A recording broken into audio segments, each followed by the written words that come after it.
নমস্কাৰ ফ্ৰেণ্ডছ, স্বাগতম জনাইছোঁ সকলোকে। আৰু যিটো আপোনালোকৰ APDCL অফিচ কম ফিল্ড এছিষ্টেণ্টৰ এক্সাম হ'ব, তাৰ চিলেবাছটো কেনেকুৱা ধৰণৰ আহিব বহুতে সুধি আছে, তথা আপোনালোকৰ মাৰ্কছটো কিমান থাকিব, কি ছাবজেক্টত থাকিব, লেংগুৱেজটো কি হ'ব, মই সকলোখিনি আপোনালোকক জনাই দিম। তো আপোনালোকে ভিডিঅ'টো চাই থাকিব। এতিয়া আপোনালোকৰ 28 এপ্ৰিলত হ'ব APDCL অফিচ কম ফিল্ড এছিষ্টেণ্টৰ এক্সাম, যোনখিনি ফ্ৰেছ এক্সপিৰিয়েঞ্চ সকলোৱে হ'ব। যোনখিনি ফ্ৰেছ কেণ্ডিডেট হয় তেওঁলোকৰ যিটো চিলেবাছ হয় সকলো একে চিলেবাছ হ'ব। প্ৰথম আপোনালোকৰ হ'ব ৰিটন টেষ্ট, তাৰ কাৰণে আপোনালোকৰ এখন পেপাৰ থাকিব, তাত আপোনালোকৰ 100 মাৰ্ক থাকিব, অৰ্থাৎ 100 মাৰ্কছ থাকিব। তাৰ কাৰণে আপোনালোকৰ সময় দিছে 2 ঘণ্টা। কুৱেশ্যনবিলাক আহিব আপোনালোকৰ অবজেক্টিভ টাইপত আহিব, মাল্টিপল চইজত আহিব। কোনো ধৰণৰ আপোনালোকে লিখিব নালাগে, জাষ্ট আপোনালোকে টিক মাৰ্ক মাৰিব লাগিব, অৰ্থাৎ গোল গোল কৰিব লাগিব। আপোনালোকে জাষ্ট এনেকৈ গোল গোল কৰি দিব লাগিব ঘৰটোত, আৰু এবাৰে আপোনালোকে লিখিব লাগিব ভাবি চিন্তি। তো আপোনালোকে তাত কোনো ধৰণৰ কাটিব মেলিব নোৱাৰিব। তো আপোনালোকে গম পালে 100 মাৰ্কছৰ আহিব কুৱেশ্যন টোটেল সম্পূৰ্ণ এখন পেপাৰ থাকিব, 2 ঘণ্টা সময় থাকিব। অবজেক্টিভ টাইপত আপোনালোকৰ আহিব চিলেক্ট কৰিবলৈ। তাৰে যোনকেইটা বিভাগ হৈছে আপোনালোকৰ যোনকেইটা আহিব সেইকেইটা আহিব আপোনালোকৰ জেনেৰেল ইংলিছৰ আহিব, জেনেৰেল নলেজৰ আহিব, জেনেৰেল এপ্টিটিউডৰ আহিব, বেছিক কম্পিউটাৰ নলেজৰ আহিব, জেনেৰেল মেথমেটিক্সৰ আহিব, ক্লাছ 10 ষ্টেণ্ডাৰ্ড। তো আপোনালোকে আগতে পঢ়ি যোনবিলাক আহিছে সেইবিলাকে আহিব, বিশেষ টান নাহে, কিন্তু আপোনালোকৰ প্ৰিপেৰেশ্যন কৰিলে ইজি পাব।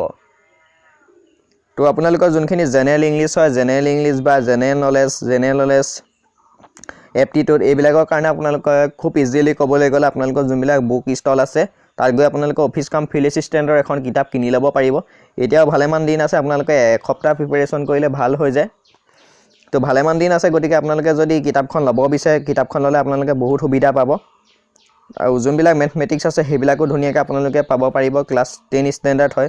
তো বহুতে আপোনালোকে কি পঢ়িম কি নপঢ়িম এইবিলাক ভাবি থাকোঁতে তেওঁলোকে অলপমান ডিছমিছ বা এনেকুৱা প্ৰব্লেমত পৰে। তো যিখন অফিচ কাম ফিল্ড এছিষ্টেণ্টৰ আপোনালোকে বুক ষ্টলত গৈ পিনি এখন কিতাপ লৈ ল'লে আপোনালোকৰ বহুত ভাল হ'ব, চাব পাৰিব।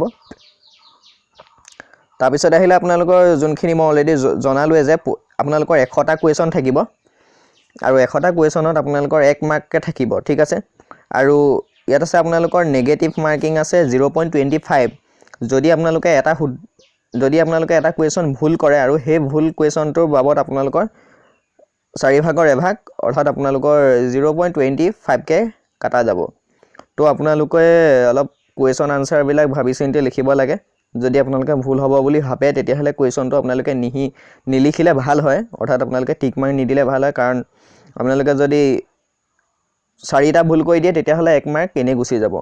তো বহুত কেণ্ডিডেটে কি কৰে, যেতিয়া এক্সামৰ 2 ঘণ্টা টাইম থাকে আৰু শেষ হোৱালে 20 মিনিটমান থাকে, তেতিয়া এনেই য'ত ত'ত আপোনালোকৰ ব্লাংক মাৰি থৈ গুচি আহে, অৰ্থাৎ আপোনালোকৰ লাষ্টত এনেই যি টি বহুৱাই পিনি গুচি আহে। তেতিয়া কি হয়, যোনকেইটা শুদ্ধকৈ লিখিছিলে তাৰ বিনিময়ত ভুলকেইটাত 0.25কৈ কাট গৈ পিনি ভালেমান নাম্বাৰ কাট খাই যায়তো একেটাই হয়গৈ পিছত গৈ।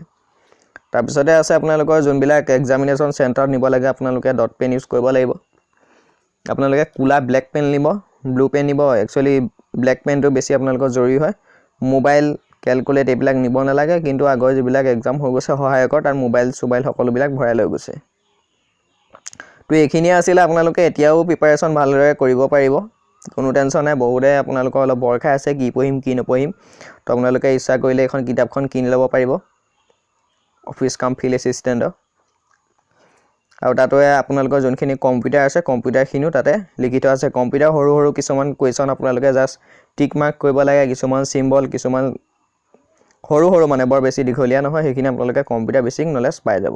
তো ভিডিঅ'টো ইমানখিনি। ভিডিঅ'টো ভাল লাগিলে লাইক কৰিব, কমেণ্ট কৰিব, শ্বেয়াৰ কৰিব। যদিহে চেনেলটো ছাবস্ক্ৰাইব কৰা নাই, ছাবস্ক্ৰাইব কৰি ছাইডৰ বেল আইকনটো দবাই ৰাখিব, তেতিয়া যিকোনো ধৰণৰ ইনফৰমেশ্যন আহিলে আপোনালোকে লগালগ পাই যাব। তো এতিয়ালৈ ইমানেই, ধন্যবাদ।